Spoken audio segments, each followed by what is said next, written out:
that. So we'll say tip number 2, helping your children into a property. This is something which has become a lot more common, especially in our current market in Auckland, I think. But what are your recommendations, or what are you finding with that?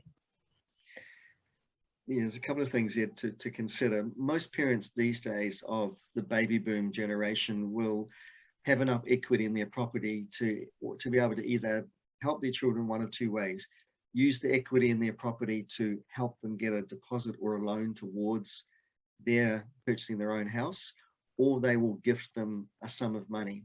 And gifting is very common these days. When you're putting together a deposit for a house for a first-time buyer, money's coming from multiple directions now. It's coming from savings, it's coming from KiwiSaver.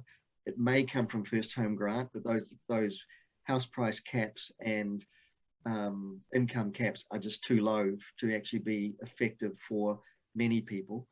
And there's money coming from gifting, money coming from savings. So it's coming from all over the place these days. And a lot of parents are putting in money, and it literally has to be a gift. When the bank looks at it, it's a letter that we will provide you that basically says we're gifting this money to our son or to our daughter to purchase this house.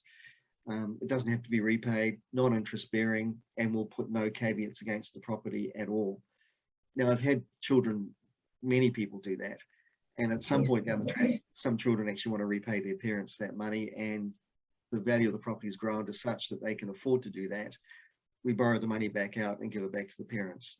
But from a bank's perspective, from day one, it's a gift, and it means that money could go.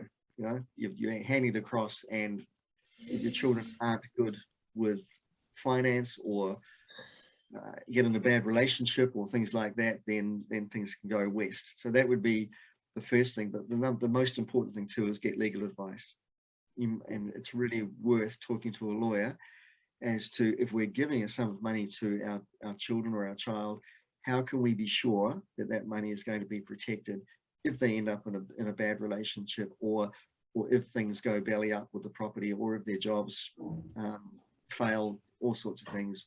How are we protected? And it's important to have that conversation up front. It's important too that that families do it evenly. So you can't give money to the favorite child and not do it for the rest of the siblings, because that would be unfair, and money divides families. And from our perspective, mortgage advisors, we're not about that.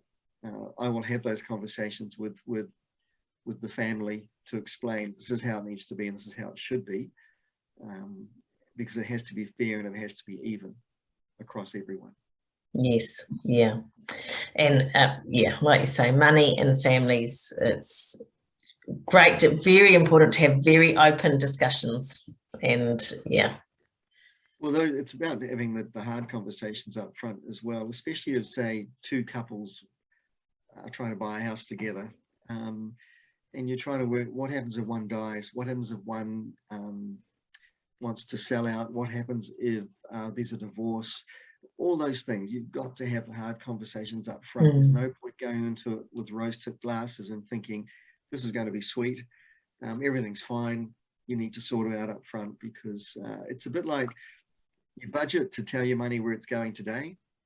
You have a will to tell your money where it's going tomorrow, and you get obviously good advice in the between to make sure you know that everything's protected and managed as it should be. Yeah, fantastic. Thanks for those thoughts.